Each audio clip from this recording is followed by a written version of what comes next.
আজকে আমার যাত্রা শুরু এইভাবে। আমি প্রথমে আমাদের স্টেশন থেকে লোকাল ট্রেনে করে মেট্রো স্টেশনে গেলাম। তারপরে মেট্রো স্টেশনে প্রায় ৩-৪ মিনিট দাঁড়াতে হলো। তারপর আমরা একটা মেট্রো রেল পেলাম। সেই রেলে করে আমরা চললাম আমাদের গন্তব্যস্থল। অ্যাকচুয়ালি আমি আমার হাজব্যান্ডের ডাক্তার দেখাতে কলকাতায় গিয়েছিলাম। তো আমাদেরই একটা পরিচিতি ক্লিনিক আছে যেখানে আমার রিলেটিভসরা দেখায়, সেইখানেই আমি আমার হাজব্যান্ডকে নিয়ে গিয়েছিলাম। তো সেখানে একটা লোকাল পার্ক, যেই পার্কটা কিনা আমি ছোট থেকেই পরিচিত। এই পার্কেই আমি ছোটোবেলায় খেলাধুলা করেছি, বড় হয়েছি। তো এই পার্কটা আমার কাছে অচেনা না। তো এই পার্কের ভেতরেই একটা গেট খোলা ছিল, ঢুকলাম।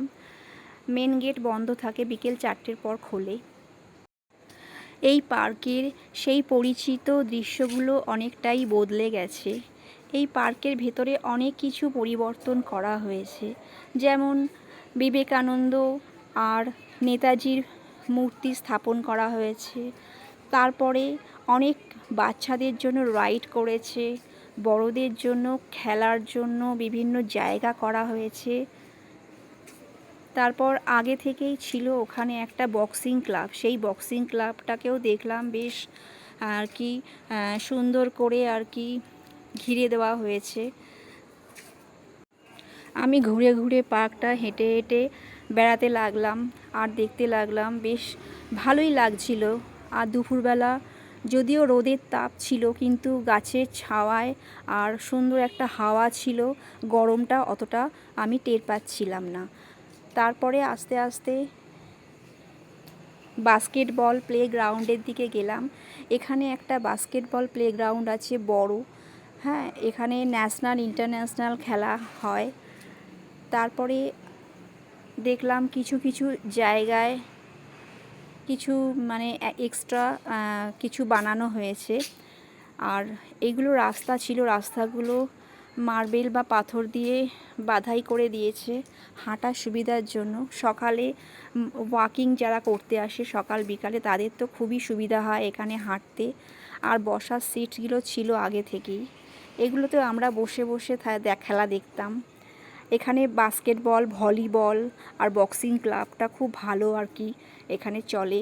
অনেক প্লেয়াররা খেলে এবং এখান থেকে অনেক ন্যাশনাল টিম তৈরিও হয়েছে, এখনও হয়। আমি অবশ্য এখানে থাকি না, তো আমার কাছে এটা একটা নতুন অধ্যায়। এই পার্কের একটা বিশেষত্ব হলো প্রচুর কৃষ্ণচূড়া গাছ আছে, আর এই কৃষ্ণচূড়া গাছের ফুল নিয়ে আমরা ছোটোবেলায় খেলা করতাম। এই সেই ক্লিনিক, এখানে আমরা ডাক্তার দেখালাম, দেখিয়ে তারপর আমরা এখান থেকে বেরিয়ে গেলাম প্রায় বিকাল 4:30টের সময়। আমার এক কাকিমা থাকে, সেই কাকিমার বাড়িতে গিয়ে ওদের সাথে কিছু মুহূর্ত কাটালাম, সময় কাটালাম, খুব মজা করলাম। ওরাও খুব মজা পেল, আমাদের দেখে আনন্দিত হলো, কত গল্পই না করলাম। এইবার ওই কাকু কাকিমার বাড়ি থেকে বেরিয়ে চললাম আমরা কালীঘাটের উদ্দেশ্যে, কারণ কালীঘাট বেশি দূরে নয় সেখান থেকে। একটা ওভারফুল পেরিয়েই আমরা আস্তে আস্তে হাঁটতে থাকব। ওখানে অনেক আশেপাশে মন্দির রয়েছে। এই মন্দিরগুলো আমি ছোট থেকে দেখে বড় হয়েছি, কারণ আমি থাকতাম কালীঘাটের এপাশে চেতলা অঞ্চলে। তো চেতলা থেকে একটা গঙ্গা পার হলেই হচ্ছে কালীঘাট। সে কালীঘাটের মন্দিরের সামনে দিয়ে আমি অনেকবার গেছি, আর ওখান থেকে আমি কলেজও যেতাম হেঁটে। এই একটা মন্দির, শীতলা মাতার মন্দির। এছাড়া আছে সুন্দর বাধাই করা একটা ঘাট, তার সাথে এই ওভারপুলটা পরে বানিয়েছে লাইটিং করে। আগে আমরা খেয়া পারাপার করতাম নৌকা দিয়ে, সেটা তুলে দিয়ে এখন এই ওভারপুলটা করে দিয়েছে। আর তার সঙ্গে লাইটিংয়ের বাহার সত্যি অপূর্ব লাগছে, বিশেষ করে এই সন্ধেটা। সুন্দরী মোহময়ী ব্রিজ দিয়ে হাঁটার যে কী আনন্দ, সেখানে না গেলে, উপস্থিত হলে ওই সিচুয়েশানটা বোঝাই দেয়। একটা আলাদা পাওনা, এটা একটা আলাদা আনন্দের একটা মুহূর্ত। এটা একটা বগলা মাতার মন্দির। এখানে দুরকম বগলা মাতার মন্দির আছে। এই একটা মন্দির আছে, আবার আরেকটু এগিয়ে গেলে আর একটাও বগলা মাতার মন্দির, তার সাথে লাগোয়া হচ্ছে হনুমানজির মন্দির। এগুলো একটা ঐতিহ্য পুরনো মন্দির। আর এখানে একটা লজ আছে, এটা সরকারি না বেসরকারি, কিন্তু এখানে মানুষজন থাকে যারা দূর দূরান্ত থেকে আসে। তো আমরা আস্তে আস্তে ভিডিও করতে করতে এগোতে শুরু করলাম। দেখলাম মিশনারিজ অফ চ্যারিটি, যেখানে মাদার টেরিজার আশ্রম, যেটা অনেক পুরনো, আজকের না। তারপরে লাইন দিয়ে সারি সারি দোকান, এগুলো ছিলই, এগুলো কিছুই বদলায়নি, সবই একই আছে। কিছু মন্দিরের ভেতরে প্রেক্ষাপট সৌন্দর্য শুধু পরিবর্তন হয়েছে। এইবার হাঁটতে হাঁটতে মূল প্রবেশদ্বারের দিকে চললাম। এটা হচ্ছে 1 নম্বর গেট কালীঘাট মন্দিরে ঢোকার। আরও দুটো গেট আছে, সেটা ওই দিকে। তো আমরা এই মূল মন্দিরের মধ্যে দিয়ে গিয়ে, অনেক ডালার দোকান, এখনও কিছু ডালার পুরনো দোকান আছে, তো আমরা সেইখান থেকেই পুজোর সামগ্রী কিনলাম পুজো দেবার জন্যে। তারপরে ভেতরে প্রবেশ করলাম। রীতিমতো অনেকটাই ফাঁকা ছিল, তো পুজোটা ভালোভাবেই দেয়া গেল। আর মাকে সুন্দর দর্শন করে বেরিয়ে এসে কুণ্ডপুকুরের সামনে দাঁড়িয়েছিলাম।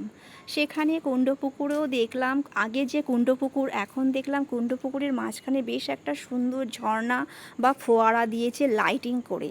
দুর্ধর্ষ ভালোই লাগছিল পরিবেশটা, আর একটু হালকা ছিল লোকজনের ভিড়টা, যেহেতু রাতের দিকে প্রায় 7:30 বেজে গেছে, রাতে অনেকটাই ভিড় কমে যায়। তো আমরা একটু ভিডিও করলাম সামান্য। তারপরে কয়েকটা শিব মন্দির আছে ভেতরে, প্রণাম করলাম, দর্শন করলাম। এখানে সারি সারি ফুল মালার দোকান, এখান থেকে আমরা মালা ফুল কিনেছিলাম। এছাড়াও পাশে আছে রাধা গোবিন্দের মন্দির, সেখানে সন্ধ্যা আরতি দেখলাম, প্রণাম করলাম। আমরা যে ডালার দোকানে ঢুকেছিলাম, সেই ডালার দোকানের ছবি, ওখানে তৈরি হচ্ছিল প্যাড়া, একদমই টাটকা প্যাড়া তৈরি করছিল, তখনই আমরা কিনেছি। তারপর ওখান থেকে বেরিয়ে এলাম সেকেন্ড দরজা দিয়ে, মানে দ্বিতীয় গেট দিয়ে। তারপরে এসে আমরা স্কাইওয়াকের দিকে হাঁটতে শুরু করলাম। স্কাইওয়াকের সামনে এসেই মায়ের একটা লাইটিং করা মূর্তি দেখলাম, আলোকমালায় সজ্জিত। তারপর আমরা রীতিমতো চলন্ত সিঁড়ি বেয়ে, মানে এসক্যালেটর দিয়ে ওপরে উঠে এলাম। ওপরটা তো মানে ব্যাপক এবং বৃহৎ এবং বিশাল একটা প্যালেসের মতো। আর এত সুন্দর হাওয়া দিচ্ছিল সেই দিনকে, মনে হচ্ছে আমরা সত্যি স্কাইতে ওয়াক করছি। তো ভেতরটা সেলফি জোন থেকে শুরু করে মানুষের ছবি তোলার জন্য, সময় কাটানোর জন্য, হাঁটার জন্য, ওয়াকিং করার জন্য, আরও কত কী না আনন্দ করার জন্য রয়েছে। আমিও ছবি তুললাম, ভিডিও করলাম, সেলফি নিলাম, ব্যাস। তারপরে আমাদের আনন্দ ঘন মুহূর্ত কমপ্লিট হলো।